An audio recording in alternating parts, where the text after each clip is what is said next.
உங்கள் அனைவருக்கும் தெரியும். ஒரு 6, 7 ஆண்டுகளுக்கு முன்பாக இந்த நீட் தேர்வு மார்க் வரலைன்னு அனிதா தங்கை அனிதா அவர்கள் தற்கொலை செய்து கொண்டார்கள். அப்பொழுது அந்த அனிதாவின் வீட்டிற்கு இன்றைய முதல்வர் விஜய் அவர்கள் சென்று ஆறுதல் தெரிவித்தார்.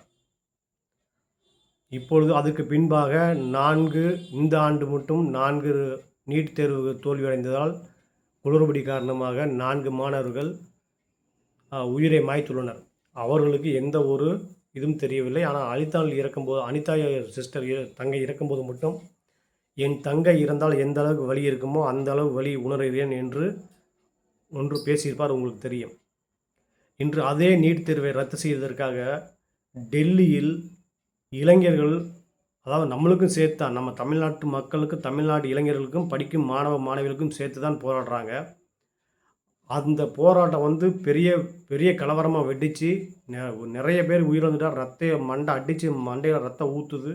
நேற்று நாடாளுமன்றத்தின் அடக்குமுறையை சந்திச்ச இளைஞர்கள் அது பத்தி உட்கார்ந்து போராட்டம் பண்ணிட்டு இருந்த மாணவர்கள் மேல கண்ணீர் பெரிய சதி நடந்த திட்டம் அகிலேஷ்பதி திருபாதிய போலீஸ் தலைகீழா தூக்கி வீச்சோட லத்தி அடிகளை உடம்புல வாங்கிக்கிட்டு அடிங்க சார், இன்னும் நல்லா அடிங்க அப்படின்னு தன்னோட வலியையும் துணிச்சலையும் காட்டிய இளைஞன். நாங்க ஒன்னும் குற்றோட ஒற்றை குரல் கல்வித்துறை ஊழலுக்கு. ஆனால் அதுக்கு எல்லா கட்சிக்காரங்களும் ஏதோ அவங்களால முடிஞ்ச அளவுக்கு போய் ஒரு ஆறுதல் தெரிவிக்கிறாங்க. ஆனால் இந்த தாவேக்கினர் கட்சி, இந்த விஜய் மட்டும் என்னென்னா ஒரு பதிவு கூட, எந்த ஒரு பதிவுமே போடல.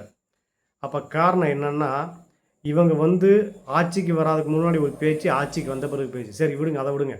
இப்போ எல்லா இளைஞர்களும் அந்த இளைஞர்கள் சேர்ந்து நம்மளுக்கு சேர்ந்து தான் போராடுறாங்க. ஆனால் இங்கே தமிழ்நாட்டு இளைஞர்கள் என்ன தெரியுமா பண்ணுறாங்க? 23ஆம் தேதி வரப்போட ஜனநாயகன் படத்துக்கு டிக்கெட் புக் பண்ணலாமா, டிக்கெட் புக் பண்ணிட்டீங்களான்னு கேள்வி கேட்குறாங்க. இந்த ரூட் மாஃபியா குரூப் இந்த ரூட் மாஃபியா குரூப் என்ன பண்ணுதுன்னா, இதே சோசியல் மீடியாவில் 1 மணி நேரத்தில் இவ்வளோ வித்துருச்சு அவ்வளோ வித்துருச்சு. இது நாட்டுக்கு முக்கியமே அல்ல. இந்த சினிமா என்பது ஒரு பொழுதுபோக்கு அம்சம்.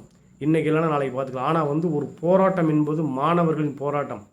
அதாவது தமிழ்நாட்டில் இந்திய எதிர்ப்புக்காக போராட்டம் பண்ண மாணவர்கள் 200க்கும் மேற்பட்டோர் உயிரிழந்தாங்க.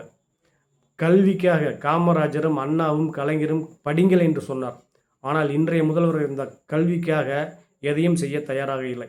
சரி, நீங்கள் செய்ய தயாராக இல்லை, அந்த போராடும் மாணவர்களுக்காக ஒரு வாழ்த்தாவது தெரிவிக்கலாமே.